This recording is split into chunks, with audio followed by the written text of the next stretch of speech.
What's going on, guys? Today I'm back with another H.A.T format replay review for you guys. If you're interested in sending in your H.A.T format replays, you can go down to the video description and find all the information on how to go about sending those in. Anyways, the matchup I have for you today, we have NAWCQ, sorry if I mispronounce your name, who is going to be on Artifact Thunder versus Propgers2K10, who is going to be on Constellar. I'm not sure if this is pure Constellar or Constellar Artifact or any other version.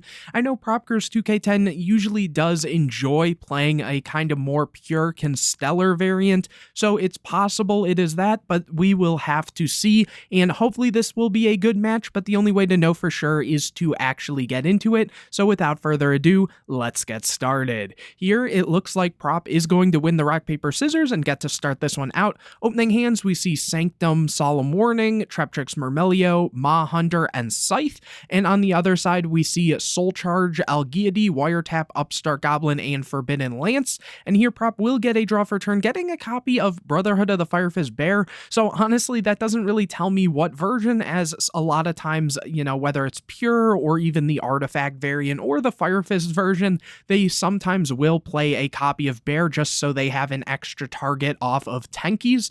But let's see what happens. Here we are going to see the Upstart activated and then right into a copy of Algiady. And now from here, there definitely are some cool plays given they did open Soul Charge and 2 level 4s. So that means they might be able to go for a Lavaval Chain play here. But let's see, summoning the copy of Algiady, using the effect, summoning the other copy of Algiady, and they are going to go for a copy of Lavaval Chain, detaching, and then sending a copy of Cost. From here, we are going to see Soul Charge for 2, bringing out the Cost and Algiady, and then here, it looks like the Cost is going to activate its effect twice, making both level 5 and going for a copy of Pleiades before setting to back row and over to New, who gets a copy of Firehand. So they actually are, you know, the Artifact Thunder deck usually does play a couple copies of Mermail, but here we are also seeing the hands as well in here. So a lot of engines going on here, and let's see, here we are going to see the Mermail normal summoned using the effect and getting a copy of Bottomless. After that, it looks like just setting some back row and going to end phase where Prop is going to activate the copy of Pleiades,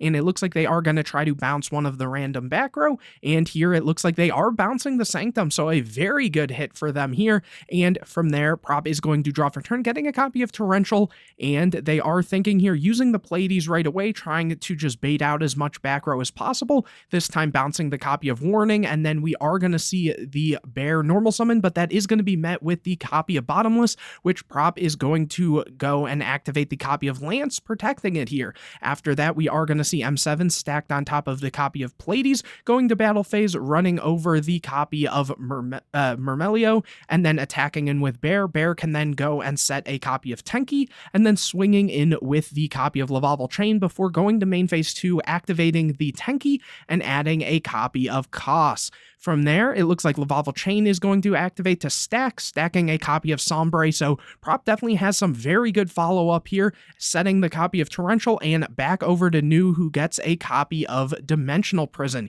Here we are going to see the Firehand ran out here, which they say is good, going and crashing in, actually attacking into the copy of Bear. I forgot the Tenki is giving the Bear an extra 100 attack there, so the Firehand is going to trigger, popping the copy of M7 and summoning a copy of Ice Hand. From there, Ice Hand is going to attack into the Bear and then pop the copy of Wiretap before summoning a copy of Firehand, and, you know, just going through all the hands here.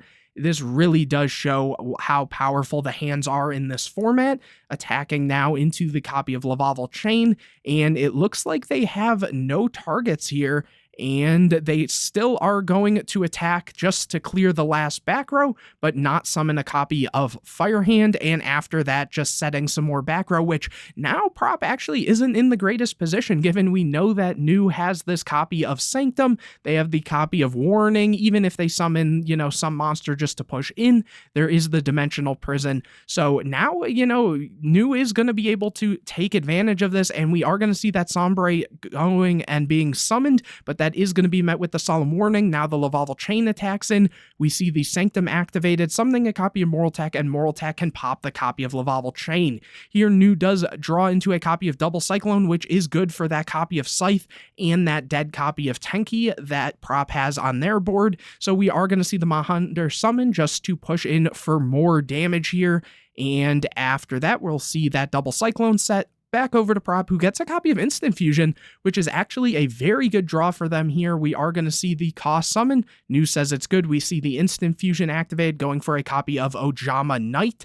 And at this point, you know, we might see this Double Cyclone, yep, which we are. And right away, Prop knows what's up, and they are going to scoop it up. So moving on into a game number 2, Prop will get to start this one out. Opening hands, we see Call of the Haunted, Fire Hand, Mind Control, Moraltech, and Duality. And on the other side, we see Wiretap, Cost, Dimensional Prison, Tenki, and Blackhorn. And here, Prop will get a draw for turn, getting a copy of Instant Fusion. So again, not the worst hand, going and activating Tenki for a copy of Cost. And after that, we see Cost summon, using the effect to increase its level by 1, and then Instant Fusion for Ojama Knight to then make a Pleiades. And here we're going to see a set 3 over to New, who gets a copy of Watt Giraffe. So finally seeing some of those Watt cards, we see Mind Control activated, and Pleiades is just going to bounce itself, not going to give any sort of risk there. I mean, I guess if they're expecting that maybe New plays something like a Gaia Charger, Gaia Dragon, or their own copy of M7, then maybe they would be a little fearful of, you know, them getting control of it, because if not, they might have just gone and used the Pleiades to bounce their own copy of Tenki at that point, and then just allowed New to kind of have it. But here we do see him bouncing itself, and then because of that, we will see the Duality activated, revealing Max C, Sanctum, and Call of the Haunted. And here it looks like New is going to take the copy of Sanctum. Always great to take Sanctum, though we do know that Prop has that copy of Wiretap. After that, we are going to see the Fire Hand summoned and attacking in, which might be met with that Dimensional Prison, which it is going to be done. And New's going to set 3 back over to Prop, who gets a copy of Torrential, summoning the copy of Koss, and New says it's good. And here we see the Koss attacking in, and Sanctum's actually going to be activated, but Prop does have that Wiretap. So here New is going to take some damage. Prop goes and sets that copy of Torrential, passes it back over to New, who gets a copy of Fire Hand, which they are going to summon.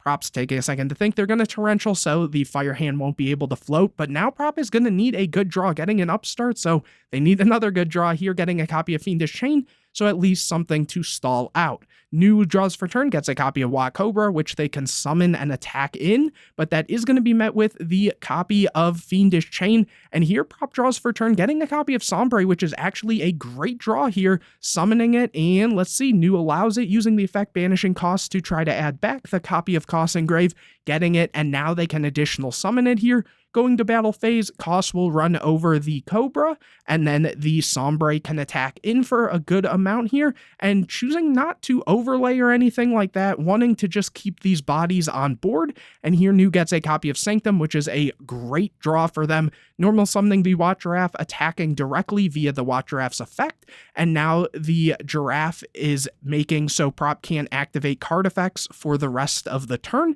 so we'll see the Call of the Haunted activated, summoning the copy of Fire Hand, and Fire Hand can do a lot of work here, going and running into the Koss, using the effect, popping the copy of Koss, summoning a copy of Ice Hand into the Sombre, and from there, Prop knows that it's not looking good for them, and New is going to take this one. So we didn't really see much of the Watt cards in the first game. The second game, it was a little more, but nothing too crazy. I guess, if anything, they did work to actually win that game too, so pretty good there. Anyways, hopefully you guys enjoyed this video. If you did, make sure to leave a like on it, comment any questions or videos you want to see in the future, subscribe to the channel, hit the bell to get notified anytime I put a new video out, share this video with your friends, and don't forget to go down to the video description to find out how you can send in your hat format replays, whether you won or lost. If you thought the deck you or your opponent was playing was pretty cool, feel free to send that in. I'm sure a lot of people would love to see it.